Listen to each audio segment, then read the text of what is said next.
Hello everyone and welcome to Otaku Talk. My name is OD and today we will be going over Invincible. Now, Invincible is a superhero animation series that is currently out on Amazon Prime.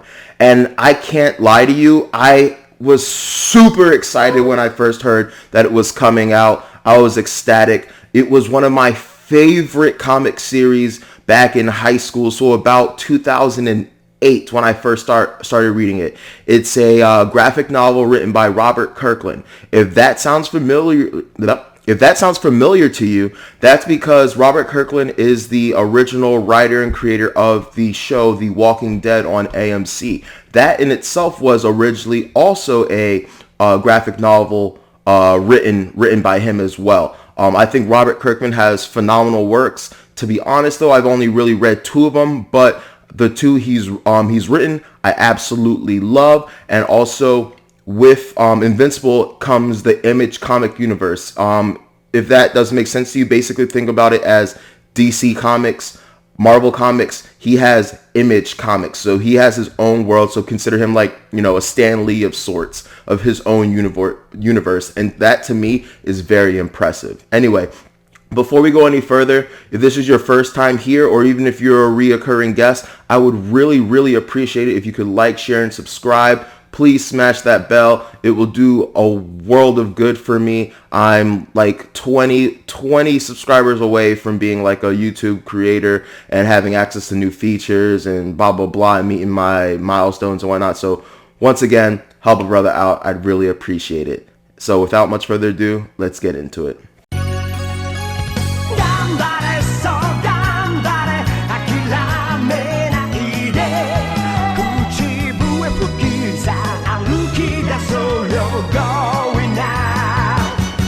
So before I did this review, I struggled a bit because something I like to do in like these kind of videos is to give a short synopsis of what's happened. However, I want people to go into this series not knowing a single thing. I want you guys to feel and have the same kind of like intrigue and like surprise and shock and amazement and enjoyment that I did when I originally read this series. I am a sucker for all things superhuman, superhuman. As you guys know, obviously this is a primarily anime manga page, but I love comics. I love superheroes. I'm a huge Marvel fanboy. My favorite superhero of all time is Spider-Man. I once had every collection of Spider-Man known to man, but unfortunately when I was doing a data transfer to a new laptop, I lost like 100 gigabytes worth of Spider-Man comics. And if you know how small comic book data is, that was a lot of comics to lose. So please grieve with me. But yeah, man, Invincible is just another superhero story in a wave of kind of subverted superhero stories coming out. Recently we had The Boys. There's a show on Netflix called Jupiter's Legacy that I will be doing a review on that. There was a show called Powers. I'm gonna be talking about a bunch of that in my other video for Jupiter's Legacy. But basically, I've noticed that there's been this transcendental shift in superhero movies.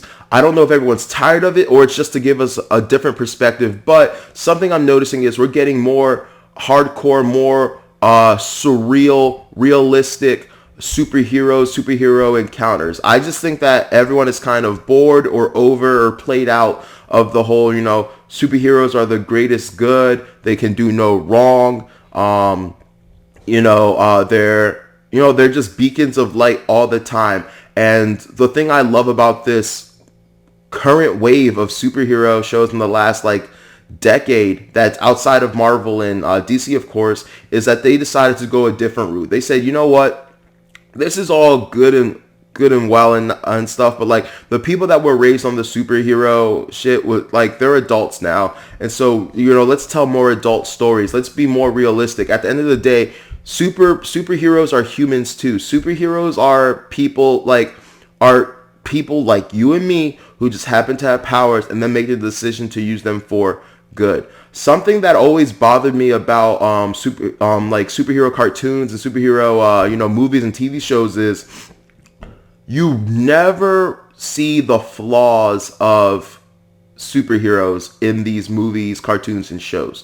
And when I say that, I don't mean that they don't have flaws. I'm saying that it's not substantial flaws. Like, when you go to a job interview and they're like, what's your greatest weakness? And they're like, my greatest weakness is I work too hard. I care too much. That kind of thing. That's kind of what happens in these comic movies where, oh man, I'm not heroic enough. Oh man, I'm not selfless enough. It's all super, it's just like, it's all kind of aspects of I'm not Mother Teresa enough to be a hero, and I have to overcome, these really petty things, these squabbles or whatnot that are holding me back from being a hero. And that's all well and good, and we need those kind of things, both for like the young kids reading the comics for the first time and coming up to have, morals and lessons learned. But just, at the end of the day, what it truly means to be a hero is to be selfless, self-sacrifice, and do all these things.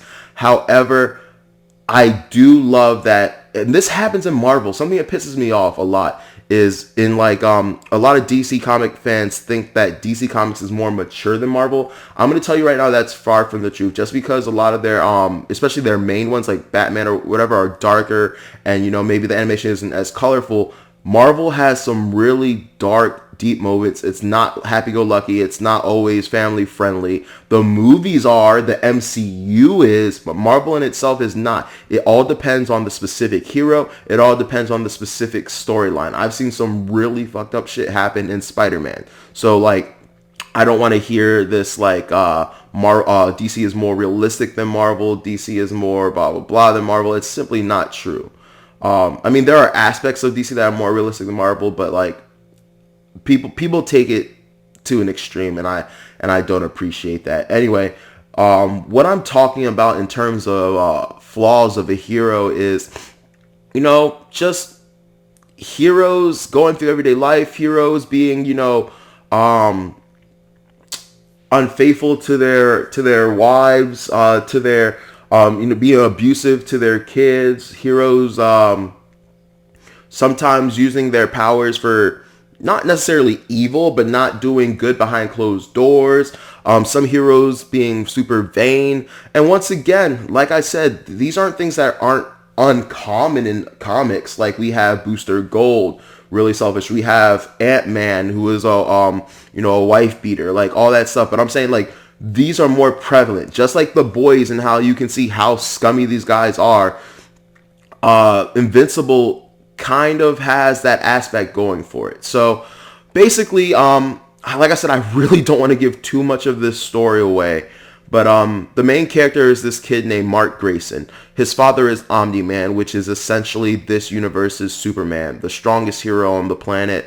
There's a group of heroes called the Guardians of the Globe. How basically this universe is Justice League. However, Omni-Man is not a part of the Guardians of the Globe. He's more of an affiliate, more of someone that like he'll work with them, but he doesn't work for them. He'll help them out, but he is his own separate entity, right? And so the story begins with Mark not having powers, and his father telling him to be ready for the day he has his powers. I'm gonna honestly spoil this because it's the first episode. It's obvious it's gonna happen, but he does in fact get his powers, right? And so once he gets his powers, he takes on the moniker Invincible because honestly, he's young, he's dumb, and he feels invincible, right? And that's that. He's a great hero. He's a nice guy. He's very relatable. I always love relatable heroes. Like I said, Spider-Man is one of my favorite, and he is one of the, if not the most relatable hero of all time. So Mark is kind of like that. Mark has an Asian mom, and his dad is a Viltrumite from the planet Viltrum, which is actually a very important plot point to the rest of the story, but one I will not reveal now because, like I said, I really want you guys to check this out and find it out for yourself. These comics were phenomenal. They were phenomenal. both the action, the drawing, the dialogue, everything about it was great. And I can't stress enough how much you guys have to see it. And I can't stress enough how happy I am to see it come to like an animated format. To be honest, when I first heard it was coming out, I was super excited because I thought it was going to be live action. Really wish it was live action. The animation, I want to get on stuff about like music and animation style and all that stuff later. So table that for a second. But yeah, it has rich characters. It has a really diverse cast. And that was really nice to see. You know, in high school, I didn't really care about diversity as much, but I subconsciously was like drawn to it. Mainly, honestly, I really cared about whether or not a story was good, if it had good action, and it does have these things. Like I said, Mark is a cool guy. He has a gay best friend. He meets this girl Amber, and something I didn't like. Here, let's start getting here. Let me segue into the differences between the comic and the animation. So he gets a girlfriend named Amber in the show. Now, something that bothered me a lot, because I saw Amber and I was like, I do not remember you. Granted, I have not read the series in, over 5 years. Like, I have reread it. Sorry, my nose is sniffly. I was like, who is that bitch? And then it looks like she was race lifted.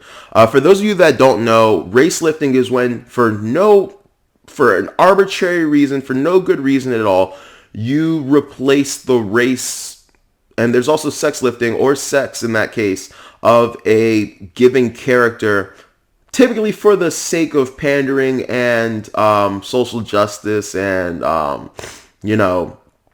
what else? Just, for representation purposes. There's a big, schism in this argument. Some people feel like it's necessary. Some people think that, like, back in the day, there wasn't enough representation, and the way to fix that is to forcibly, like, just, do it. I will never be a fan of that. I will never be a proponent of that. I think you should leave characters the same. A lot of people are going to ask why, or like you're racist, or you're going against. Literally, I am a source material whore. I believe in staying as close and as true to the source material as possible. I don't know about you guys, but if there's something you've ever loved in life, and like you've seen like a new fan base come onto it, you've seen someone take the reins of it and change it up. Everything, not necessarily everything, but the nuances and the minor things that really, really drew you to love it, that you really like embraced and loved, are just gone. It's like, if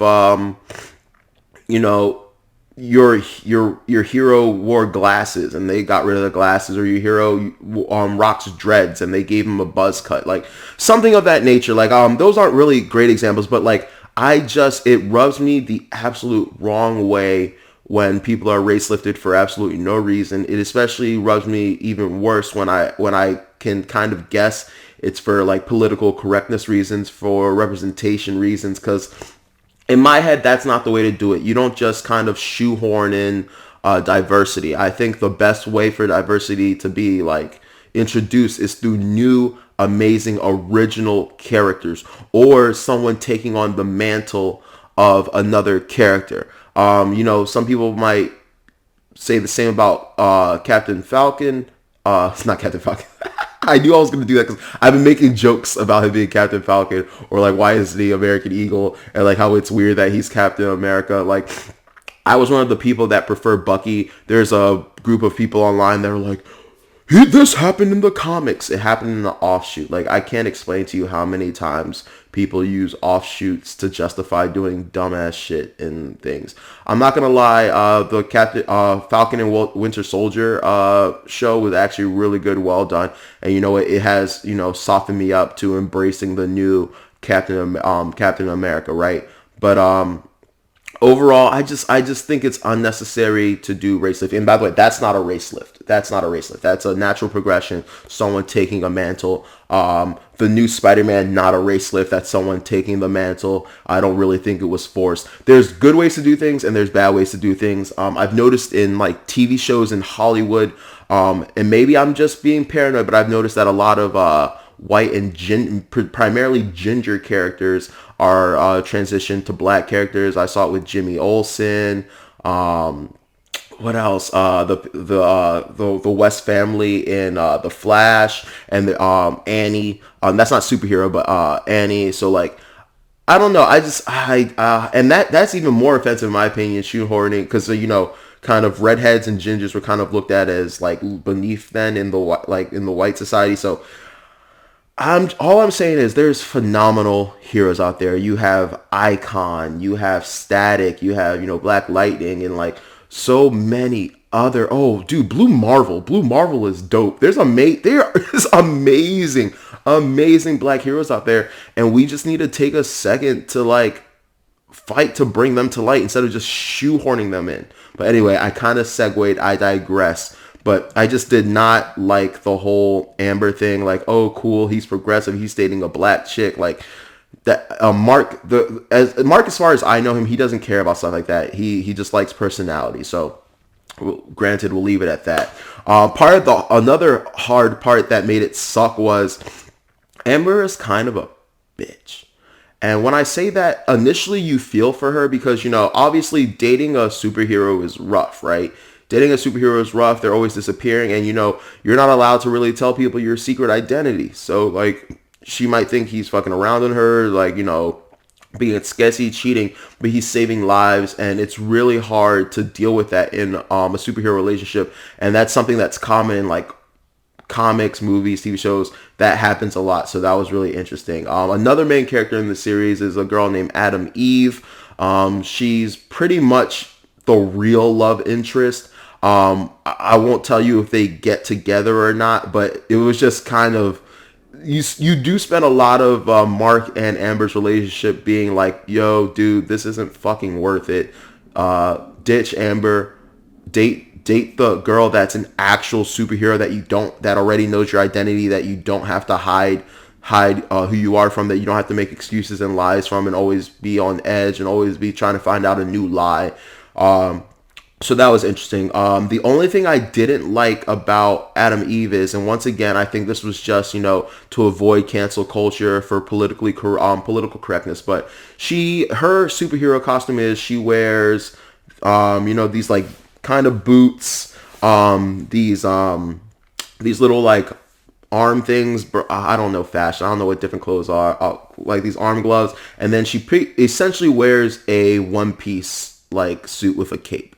And in the original comics, it was like like I said, a literal one piece. It looked like a one piece. It came up to here. You could see her cheeks. Now I get it. We've been hearing about sexualization of women forever, especially in comics, and we see the way they're drawn. Even though also men are drawn insanely disproportionate, muscular or whatever, but it's different for men it's done in a more masculine way, for women it's done in a more sexual way. So I get the problem, but Jesus Christ, I would have preferred some kind of better redesign, because basically they turned the one suit, they kept kind of the one suit design, but they turned it into like shorts. So like she's wearing I don't know, it just looks ugly to me. It looks like it's less about that they changed it, which once again I do care about. I'm not gonna lie, I can't front with you guys. I don't like when people change my source material.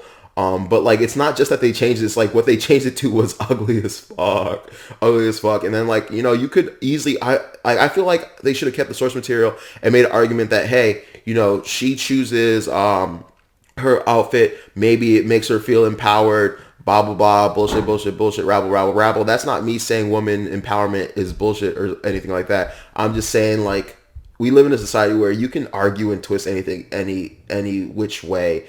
And at the end of the day, people are going to be offended about what they choose to be offended about. And I've always been an intention over perception person. Now, I know that in a better world, like that's how it should be. But as it is right now, it's how things are perceived, and you should cater to that. But in my heart of hearts, I think if someone doesn't mean to be offensive, if someone's not trying to do something, let it fucking go. And that obviously that's with caveats. Of course, there's a logical fallacy called informal fallacy of accident, and that's when people take something you say and use like an extreme version of it, or use it in a way that you clearly didn't intend to make their own premise sound.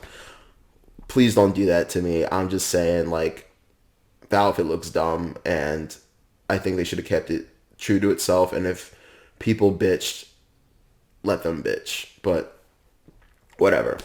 But yeah, let me talk about some of their powers. So like I said, Invincible, really really straightforward. Flight, super speed, super strength. That seems to be the extent of it. That's literally it. That's literally it. He's Superman without the bells and whistles. Well, Superboy technically. His dad is clearly stronger than him. Clearly stronger than him. His dad is actually clearly stronger than like everyone in the entire world. Like, honestly, like the Guardians of the Guardians of the Globe, they just kind of pale in comparison to him.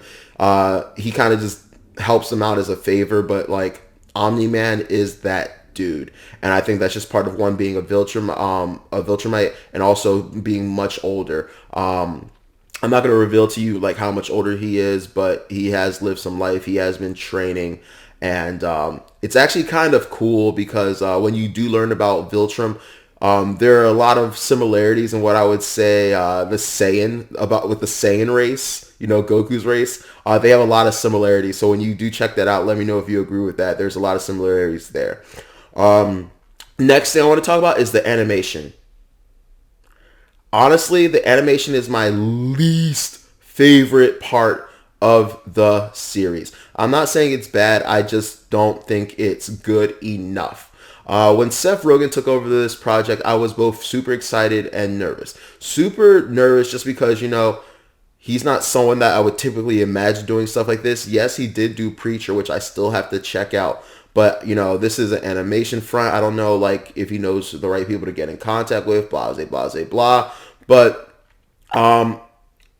the animation for Invincible, I would say, is pretty much like a little bit of a step up from...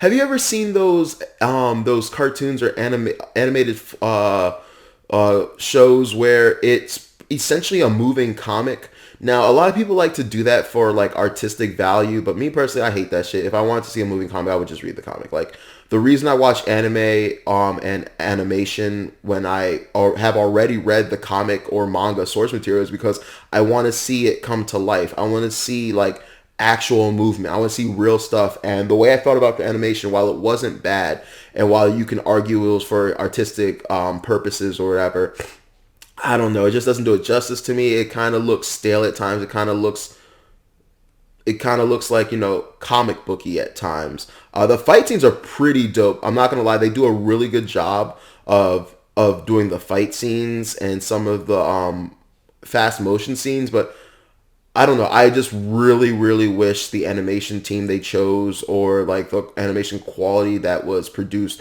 was just slightly turned up a notch. Just a smidgen, okay? It's not anything like series breaking. It doesn't make the series unwatchable. It's just, from this fanboy's perspective, it could have been a little bit better. I'm going to leave it at that. Tell me if you agree, disagree. That's my only real qualm. Voice acting. The voice acting is relatively good. I pretty much like the choice for Stephen Yeun as Mark was pretty good. Sandra Oh as the mom, good. Dude, anytime you can get my boy J.K. Simmons on anything, like you're winning.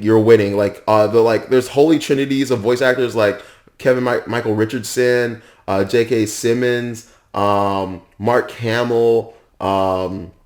So there's so many other people to name, but if the dude that does Warburton or whatever from like not American Dad, Family Guy, you get any of those people on your show and it's going to be a hit. And he does a great job as Omni-Man. I can't think of no one else to be Omni-Man. I absolutely love it. There's only two voices that I do have actually kind of a problem with. Oh, by the way, they have celebrity cameos. Like I think John Hamm was just a random background character who had only a couple lines, but that was cool to see too. But back to what I was saying, the only two voices I would say that I didn't appreciate are Alan. Alan is this alien. His job is pretty much His job is to fly throughout the universe. He has a specific section that he caters to, and just kind of make sure that someone is in charge of protecting that planet, and they're strong enough to protect that planet. So basically, he flies out to a planet, starts a fight, and then he's like, "All right, cool, you're strong enough to protect this planet." And then if they're not, I think he just goes back and he's like, "Yo, Earth is weak as fuck. We gotta send someone there to protect it." Kind of like, you know how the Green Lantern Corps works, how they go to different sectors of the galaxy and whatnot and protect a different sector. Similar to that. And the voice of Alan is Seth Rogen. I'm gonna be real with you.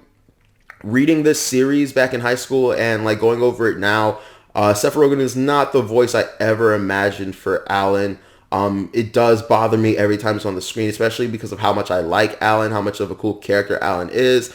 I'm probably going to get over it. And honestly, I can't blame Seth Rogen. If one of my ultimate dreams and goals in life is to one day, you know, start a like production company and produce shows and animes that I've always wanted to see on the, you know, just always wanted to see produced. And honestly, if I had the chance, I would put myself in a role in one of those movies. I would put myself as a voice in one of those movies or shows. So like, I totally get it. I totally get it. But I personally am not the biggest fan of Seth Rogen voicing Alan. I think there are many other characters he could have been, but that's neither here nor there. Another voice that I didn't like is there's Cecil. In order to give you an understanding of who Cecil is essentially the I'll say Samuel L. Jackson, the Nick Fury of the Image universe. He's basically the leader of their shield. He protects the planet. He's one of those characters that you might not necessarily like, but you kind of understand and respect. He's the one that's willing to do the down and dirty, to go behind the hero's back, because, you know, it's his job to protect his country. He is the ultimate, like, not just, I want to say like nationalist, but like, besides America, it's like the entire world, but his focus is America. And so, you know, you'll see in the series him making decisions that piss off the people in the series. But if you think about it from a logical standpoint, you're just like, I get it. I get it. He's doing his job, and he's actually doing a damn good job at his job. And from the moment I met Cecil, there was only one person ever I thought could do his voice, or I wanted him to sound like, and that was Tommy Lee Jones. He just has that personality, and whoever they picked for Cecil, in my opinion, does not do the job. His voice does not command respect for me, does not command authority. Other people might view it a different way. Once again, give me your opinion of that, but that is just how I feel. I really, like, it didn't have to be Tommy Lee Jones. Tommy Lee Jones is old now. He may not be working now. Yada, yada, yada. I don't really know. But I just, the voice actor they picked, I don't like. Once again, you know, my vision doesn't mean, like, I don't think my vision of things is more, you know, important or better than anyone else's. This is just my perspective. You're free to agree or disagree, but that's just how I feel. You're free to think whatever you want to think. I just feel like some of these voices do not do these characters and the Invincible series the justice it deserves. Anyway, moving on. Let's just talk about the plot of this the story. The plot is phenomenal. Basically, like I said, Mark Grayson gets his powers one day, and, you know, obviously you think it's gonna be your stereotypical follow my father's footsteps, make my father proud, be the greatest hero in the world kind of story. But literally the end of the first episode, there is a huge spoiler alert plot twist, and that was what the spoiler alert was. I'm not going to tell you what the plot twist was, but there's a huge spoiler twist that sets in motion the entire rest of the series. And so the rest of the series goes on with, you know, Mark doing his best to you know, make his dad proud, protect the planet, and, you know, be a better hero. And during this journey we meet a cast of amazing characters. Like I said before, there's Adam Eve, a super cool character. She honestly is probably one of the most powerful people in Invincible. Well, I should say potential to be. Literally, she controls matter. That's why she's called, it's not Adam Eve. Her name is Eve, and she goes by Atom Eve. So it kind of sounds like Adam and Eve. And she can basically reconstruct matter. Like, she can, like, build a house out of anything. She can like turn her clothes into her superhero uniform. She can break down, reconfigure, and rearrange molecules and atoms and all that. Holy hell, powerful. We haven't seen anything like extreme from her yet, but like yeah, really good power. We have Rexplode. So there's a group of heroes that aren't members of the Global Guardians. And once again, the Global Guardians are just this universe's Justice League. You know, they have like a Martian Manhunter. They got like a Green Lantern of sorts. You know, they have a Black Batman. So like, yeah. And but the other side is like there's a teen group. You have Duplicate, and she's just a girl that can you know, make clones of herself. You have Rexplode, who kind of reminds me only in power of Gambit. He can just make these explosions like in his hand. Like he creates like these bombs and can throw them. Sometimes it looks like he has pouches. Like honestly, I never quite understood how his power worked. But he has pouches, and I guess I don't know if he can make things explode or he just creates the spears in his hand. But you get the gist. He can throw bombs. You have Monster Girl. You have this robot that's literally a robot, so you can think of him as like a young Vision of or something like that.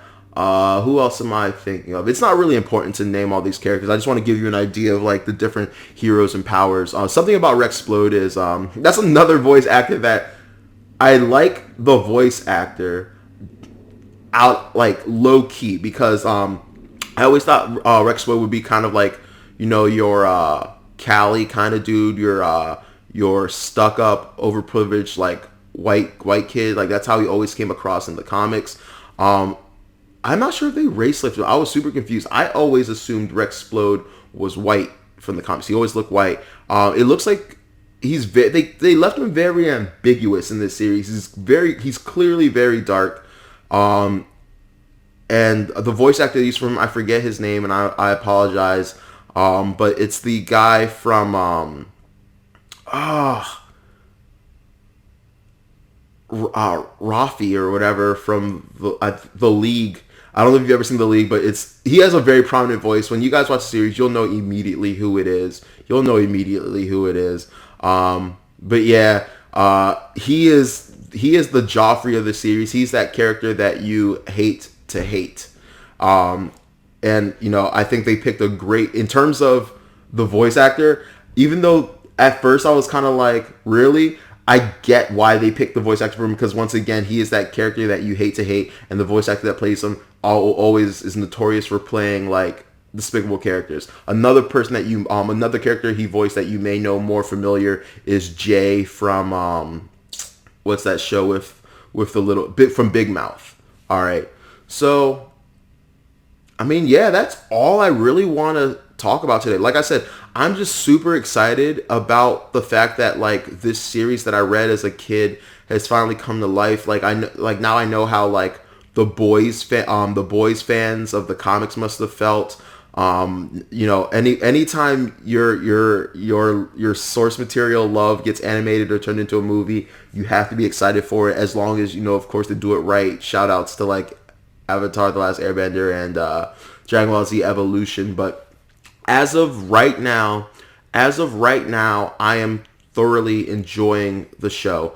I'm really hoping that I just heard recently that it got cleared for a season 2 or 3, so it looks like it was received really well. So pretty much, if you haven't seen it yet, see it, come back here. If I was wrong, if you think it's trash, let me know. But I love this series. Oh, and I didn't even mention how graphic and brutal it is. Probably the main selling point of the series for many people is just how disgustingly like violent and graphic it is. Like at least once an episode, you're gonna see someone get like their body punched through. Like someone literally punches one side of their body to the end. And you know, sometimes people don't survive. You'll see people's heads get smashed, eyes pop out, just various gruesome ways people die. And I remember reading this as a high schooler and just loving it, because I'm like, yes, this makes sense to me. Like one of the things I love about these hyper realistic superhero comics and TV shows and movies is things that like never made sense to me in the comics and cartoons. Like people just get hit all the time and maybe like a drip of blood, and you just kind of assume that's because they're strong. It's like, no, if you have the strength of someone like Superman, if you have these superpowers, you are going to be like destroying motherfuckers. Like you're going to be murking people, and that is what I love, dude. Here's another spoiler: Mark Invincible gets fucked up every episode. Like literally every episode, he gets the shit kicked out of him. It's almost as if like like everyone wants to make a mockery of the fact his name is Invincible because of just how much he gets his shit kicked in. So yeah, you guys are in for a wild, exciting ride, and I envy that you guys get to experience this again for the first time. And despite like my minor annoyances with certain things here and there, I truly do think and believe you guys will, you know, love this animated series, and I expect nothing but the best from seasons 2 and 3. And I really do hope that enough people have a problem, because I was talking with someone else and they said they had a quite bit of a problem with animation too. So I'm hoping that Seth Rogen and the rest of the producers on the show here take this feedback and decide, hey, let's like rev up the animation a bit, because I totally get it. Amazon Prime isn't a medium that's known for having really high quality animation. A lot of their stuff uses CGI. Netflix is starting to go that route too. So I get it. But yeah, I'm gonna leave it here for today. I hope this was a rather good. I don't want to call it a review. This is more of like me trying to like incentivize you guys to watch it by giving you guys like kind of vague details about the story, but I really truly do think if you're a fan of superhero shit, and you're a fan of like alternate superhero shit where it's not happy go lucky and like everyone's a model citizen, you get to see the real flaws and how human heroes are, and like how dangerous being a hero is, and all the aspects of life that come with being a hero. I think this is the show for you. If you liked The Boys, if you liked Power, if you liked all these other superhero stuff, you'll definitely like this. Anyway, thank you for tuning in to Otaku Talk. I'm your host, OD. I appreciate you guys. Really hope you enjoyed today's video. Please like, share, and subscribe. I really appreciate it. It would mean the world to me. Like, I only have a few more subscribers before I become an official YouTube creator. Please help your boy out. Have a great day. Take care. Watch Invincible on Amazon Prime.